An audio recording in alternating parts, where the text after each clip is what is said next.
Welcome to Creation Radio and TV. I'm your host, Mike Riddle, and we have a ministry called Creation Training Initiative, and our website is creationtraining.org. On that website, you'll find out about our training courses where we come to you and do training, and you'll also find out that we have PowerPoint slides.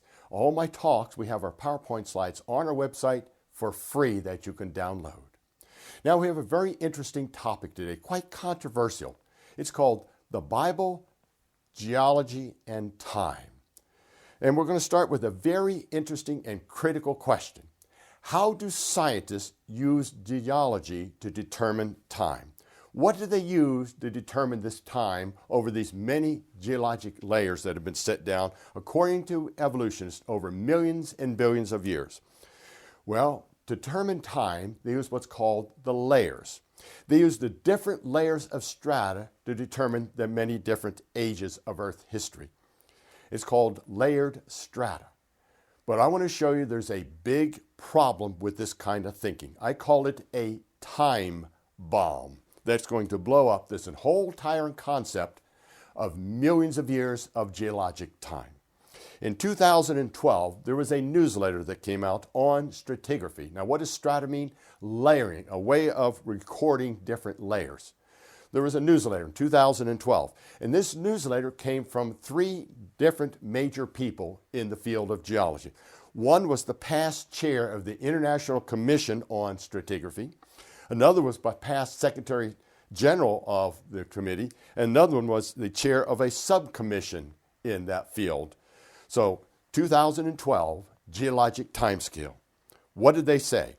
In that newsletter, they made this statement. The new data has revealed that many of the current divisions are either misplaced in terms of global geodynamic events, in practical terms of global correlation, or meaningless in terms of significant lithostratigraphic, biological, and biochemical changes across much of the globe. Now, that big word, lithostratigraphic, what does litho mean? It means rock. So they're saying there's a major problem with determining the ages using the rock layers. And then they continue on with this statement. Continual improvements in data coverage, methodology, and standardization of chronostratigraphic units imply that no geologic timescale can be final. Now, there's another one of those big words, chronostratigraphic. What does chrono mean? Time. In other words, what they're saying is there's no exact way to measure time using these layers. That came right from their own newsletter in 2012. Well, let's carry on from there. Mr. R.R. Lemon, Ph.D., in his book, Principles of Stratigraphy, makes this statement. Stratigraphy provides the means of piecing together a calendar so that world geologic records can be brought together in a coherent whole. Modern stratigraphy would be impossible without biostratigraphic fossil control. What is he saying there? The only way to determine the time of these layers is not the rock layers. It's the life forms, the fossils we find in there. That's what biostratigraphic means. Bio means life. So here he's clearly saying it is not the layers, it is the fossils that determine the age of the layers. So now let's take on this challenge, geology and time. How good are the fossils at telling time? How accurate is this method of using the fossils to determine the age of the geologic layers? Well, let's go to the U.S. Geologic Survey, and they make this statement. Key to the relative timescale are examples of index fossils, the forms of life which existed during limited periods of geologic time and thus are used as guides to the age of the rocks in which they are preserved. Did you get what they just said? This is the U.S. Geologic Survey stating this. The rock layers aren't the method we use. It's the life forms or index fossils, fossils that lived during a short period of time then died off. That's what's used to determine the age of these different layers. Well, I want to show you there's some problems here. We're going to do a little what's called critical thinking here. Three critical problems in this method of using fossils as index fossils. Number one, it involves invalid reasoning. Number 2, we have things called living fossils. And number 3, we have something called out-of-place fossils. So let's look at number 1, invalid reasoning. Dating rocks. How did they determine the age of a rock layer? How did they know how old a particular layer of rocks are in this geologic column? Well, that's easy. What they just told us is not the layers, it's the index fossils that are found in the layers. So they use the index fossils to determine how old the layers are. But wait a minute. How old do we know the fossils are? How do they know how old these fossils are? How do you know the age of the fossils? By the layers they are found in. Did you get what just happened there? This is called circular reasoning. This is invalid logic in this case, folks. Completely invalid logic. This is what evolution is based on, not sound principles. They use the fossils to determine the age of the rocks, but they use the rocks to determine the age of the fossils. It's right there in their own reports, U.S. Geologic Survey. And in that 2012 report, they use the fossils to determine the layers' age, but the rocks determine the fossils' age. Folks, that is not science. That is far from science. Let's look at number 2, the problem, living fossils. These fossils are supposed to live for a short period of time and then died out, so they're called index fossils. Well, let's take a look at some of these so-called index fossils. Let's start with the coelacanth fish. It was supposed to be extinct for about 80 million years. Well, guess what? We found coelacanth fish still living today. In other words, they are unchanged in 80 million years. This is according to evolutionist time now. Not real time, but evolutionist time. They were supposed to be living 80 million years ago, and they're still living today. How can they be used as an index fossil? No change in 80 million years. Then we have the elephant shark. No change in over 420 million years. How can that be used as an index fossil? According to evolutionist timing, they were living 420 million years ago. They're still living today, and there's been no change. Not an index fossil. Crocodiles, no change in over 80 million years. Horseshoe crabs, no change in over 450 million years. The nautilus, no change in over 500 million years. The tuatara lizard, no change in over 200 million years. Scorpions, no change in over 360 million years. Jellyfish, no change in over 500 million years. The huntsman spider, their spiders, no change in 50 million years. Dragonflies, no change in over 230 million years. The Woolite pine, no change in over 150 million years. Bats, no change in over 50 million years. The starfish, no change in over 150 million years. Folks, index fossils are not index fossils. We have just shown that. These so-called creatures that are supposed to live for a specific time died out. Many of them are still living today with no change. So, invalid logic. Living fossils discredit the whole geologic timescale used by evolutionists. Let's go to number 3, called out-of-place fossils. Now, what is an out-of-place fossil? A rock layer is designated for a specific time period, often contains fossils from different time periods. There's the problem. See, out-of-place fossils. Again, index fossils are supposed to be for a specific time. But what we're finding is, in each one of these layers, we're finding fossils all up and down the geologic column. We're finding the same fossil in many different layers. They're out of place. That's what an out-of-place fossil is. We find flowering plants that are out of place, birds out of place in many different geologic layers, dinosaurs in many different geologic layers, mammals and bees in many different geologic layers. Out-of-place fossils show index fossils are not real indicators of age. Michael Lord, MS in atmospheric science and also a researcher in earth science, makes this statement. You may be surprised to learn that fossils are being found in the wrong place all the time. Now, here's a new one. Fossil squid recently found. According to evolution, this was a 150 million year old fossil squid. And what did they find out about it? The squid was discovered to contain a fresh ink sac. In other words, fresh ink was still in this squid, and it's 150 million years old. Folks, something is wrong with the evolutionist timescale. It is wrong. Conclusion on living fossils. Let me read this to you. Conclusion on living fossils. With so many fossils that have not changed over the alleged millions of years, plus so many out-of-place fossils, how can index fossils be trusted as a true indicator of time? And don't forget the whole invalid logic or reasoning to come up with time. So we look at the geology and time. Index fossils are not a good indicator. So let's go to the other method they can use called radiometric dating. How valid is radiometric dating? Well, we're told in the textbook, we see right there in textbooks, radiometric dating give exact ages, exact times. They're exact forms of dating. That is right out of our textbooks. Well, let's talk about radiometric dating. And to talk about that, let's talk about dinosaurs in time. Dinosaurs are claimed to have lived from 65 to 220 million years ago. Dinosaurs are dated by the rock layers they're found in, but dinosaurs are also used as index fossils. Did you get that right there? There again is that example of circular reasoning, invalid logic. Now, dinosaurs are also used as a classical proof for evolutionism. Well, we're going to drop another time bomb here. Let's look at the real evidence in dinosaurs.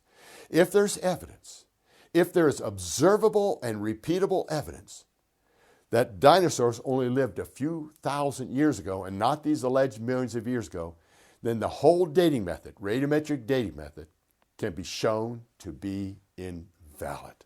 So let's drop this time bomb. In the 1990s, scientists discovered Tyrannosaurus rex bones, fossils, that still contained soft tissue in them. The tissue was so soft you could stretch it and come back together again. They even found red blood cells and blood vessels in this fossil. Now, there's no known method for how soft tissue can last for 65 million years. The only explanations we're getting from the evolution is, number one, silence. Don't teach anybody about this. Or number two, there's some unknown process to preserve soft tissue for 65 million years. Folks, that is not based on good observable science. That is based on assumptions and conjecture, but not observable science. The observable science is we have found soft tissue. National Geographic in 2009 made this statement. The fossilized leg of an 80 million year old duck-billed dinosaur has yielded the oldest known proteins preserved in soft tissue, including blood vessels and other connective tissue, as well as perhaps blood cell proteins. Folks, right there, we're not only finding soft tissue, we are now finding proteins. Once something dies, those proteins start coming apart rapidly. There's no known process to preserve them for millions and millions of years. The only thing the evolutionists come up with little ideas that can preserve them for maybe up to two years. Folks, that's a far stretch to 65 million years. Dinosaur protein. In Walking with Dinosaurs on the web, they made this statement. Scientists believe they have found unfossilized dinosaur protein from the bones of embryonic animals that died at least 190 million years ago. Folks, that's insane. That is not science. This is called evolution, but it is not science that's happening. Then, in 2012, scientists made another amazing discovery. They discovered dinosaur DNA. That's right, DNA from dinosaurs.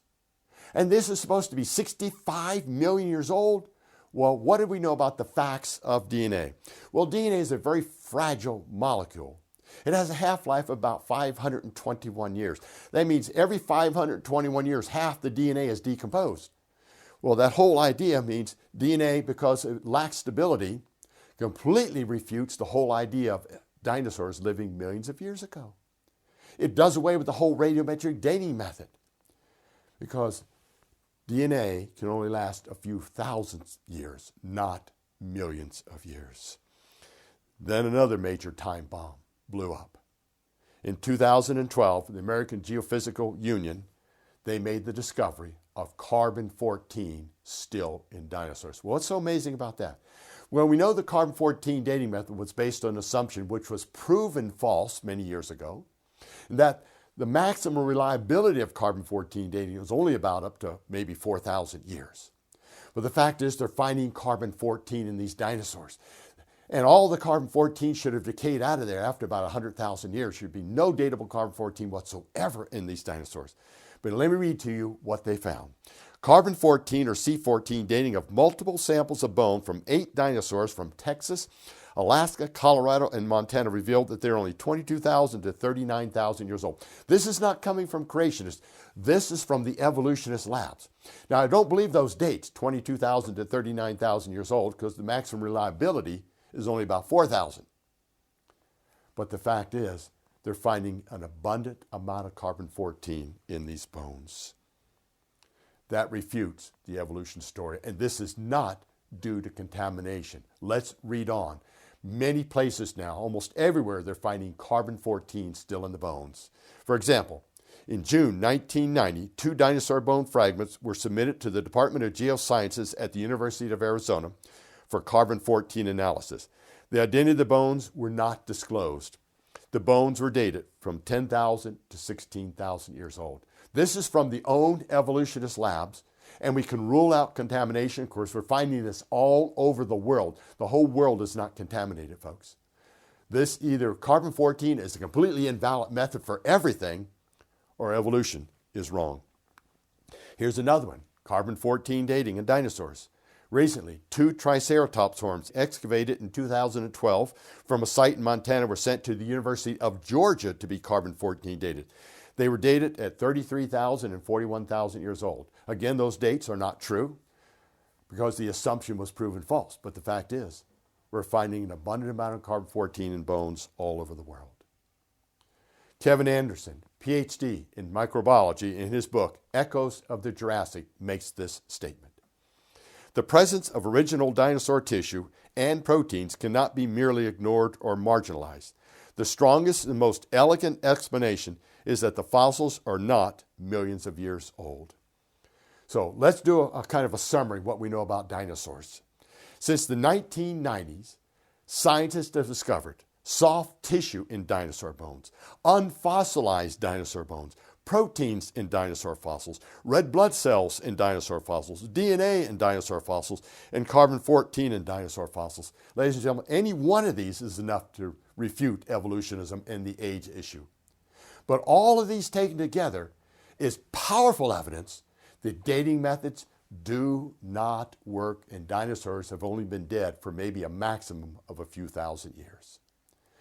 Exactly as the Bible teaches. Kevin Anderson, again, PhD in microbiology, makes this statement. Those who claim the tissue can survive for millions of years face the burden of providing a valid explanation. Otherwise, the far more reasonable explanation is that fossils are simply not that old. Folks, all those Christians out there that have bought into these billions of years, what are they going to do now that the science does not support what they're saying, and neither does the Bible? What are they going to look for now? Here again, Christians. John Reed, PhD in geology, in his book, Rocks Aren't Clocks, makes this statement. Christians are often unaware of the philosophical underpinnings of deep time, meaning millions of years, and unknowingly adopt a view that is counter to God's word. What is he saying there? Too many Christians out there have bought into the world and not God's word. Now, radiometric dating methods. Here's something else most Christians don't know, and our students aren't taught this either. What do radiometric dating methods really give? What do they really provide us? Jonathan Sarfati, PhD in physical chemistry, makes this statement about radiometric dating. Age isn't really measured. Rather, certain processes and amounts of materials are measured, and age is inferred via certain assumptions. Did you get that? Radiometric dating methods do not give an age. What we look at there is different minerals or elements that are still there. Then based on what we find in there, we infer an age based on our worldview using assumptions. In other words, the radiometric dating methods are not real valid forms of dating. Vernon Kupps, PhD in nuclear physics. He works in this field. He works with radiometric dating. And he makes this statement. Of the 8 assumptions, none can be considered to rigorously hold in all situations. Therefore, dating by this method is at best a hypothesis concerning the age of any rock, suite, or mineral. It is certainly not a scientific fact. Jim Mason, who has a PhD in experimental nuclear physics, makes this statement about radiometric dating methods. The fact that the radiometric ages for rocks of known ages turn out to be so seriously inaccurate is a strong suggestion that one or more of these assumptions is incorrect. What does the evidence show? The observable, repeatable evidence clearly shows the geologic column is not millions of years old, only thousands. The radiometric dating methods have been shown to be invalid. The dinosaur fossils have shown that. The index fossils and time have shown to be circular reasoning, invalid logic. So what do we know? Albert Baylis, PhD, in his book, From Creation to the Cross, makes this statement. If we're going to learn about God through his activity, creation is the best place to start. It was and it is the critical event for a person's worldview. And notice what he's saying here, folks. The first 3 chapters of Genesis is the foundation for understanding the gospel and the rest of Scripture. We can't marginalize that. We can't change God's word. It is so foundational that if we don't believe the first 3 chapters of real history, we don't have a foundation for the gospel. We don't know why Jesus Christ even had to go to the cross, suffer and die on that cross, and be raised from the dead. We have no foundation for the hope that we have anymore. This is the critical issue. Jeffrey Tompkins, who has a PhD in genetics, makes this statement. It seemed obvious to me that if I accepted the New Testament message of Christ's life, death, and resurrection, that I must also accept the biblical revelation regarding 6-day creation. He sees the importance of believing God's word and not changing it. Van Til, who has a PhD in physics, makes this statement. If the story of the fall of man is mythology, then there is no need for a plan of salvation. This is so simple, folks. God's word is so simple to understand these first 3 chapters. Even scientists understand it. So why are so many Christian groups, why are so many pastors out there abandoning God's word? Because they're being trained in a lot of our universities not to trust God's word. We need to have pastors with courage, honor, and commitment. We need to have Christians with courage, honor, and commitment out there to God's word and not man's wisdom. Stop trusting your own wisdom and start trusting God's wisdom. So let's bring this down to 3 strong conclusions. Conclusion number 1 is a warning to all Christians out of 2 Timothy chapter 4, verses 3 and 4, and states this. For the time will come when they will not endure sound doctrine, but according to their own desires, because they have itching ears, they will heap up for themselves teachers, and they will turn their ears away from the truth and be turned aside to fables. That is a great description for what's happening in many churches today, especially in our Christian universities. They're turning their ears away from God's word and turning to these fables like evolutionism. Conclusion number 2 is a warning. The Gospel of John chapter 5, verse 46 and 47. And God's word makes this statement. For if you believed Moses, you would believe me, for he wrote about me. But if you do not believe his writings, how will you believe my words? Well, Moses is author of the first 5 books of the Bible. And here's Jesus saying, if you don't believe what Moses wrote down, and incidentally, all God's word is God-breathed. Yes, men wrote it down, but it was all under the inspiration of the Holy Spirit. It does not have errors and does not need to be changed. And finally, conclusion number 3, the very words of Jesus Christ to his followers in John, the Gospel of John, chapter 17, verse 17, makes this statement. Sanctify them by your truth. Your word is truth. Jesus is confirming there that every part of his word, every part of the Bible is true. In other words, the history, starting in Genesis 1:1, is true. It is all God-breathed. It need not be changed. I'm Mike Riddle from Creation Training Initiative. Our website, again, is creationtraining.org. creationtraining.org. If you'd like to get a hold of us, you can email us at info, that's INFO, at creationtraining.org. info@creationtraining.org. You'll find many things on our website. My PowerPoint slides are free for download. We have many videos, and we have our training courses out there. We have one-day training classes. We have a 5-day training class. If you'd like to find out more about those, these training courses are for teens and above. Basic creation training class, one-day advanced apologetics. We even have training for teachers, for Sunday school teachers, for Christian school teachers on how to teach these concept of biblical creation and apologetics. So if you want us to come to your location, your church, just contact us at info@creationtraining.org. Again, I'm Mike Riddle from Creation Training Initiative. Thank you, and God bless. Our online videos are free for anyone to view or download. However, it does take finances to continue producing these programs. If these lessons have been helpful, you might consider supporting the ministry of Creation Training Initiative.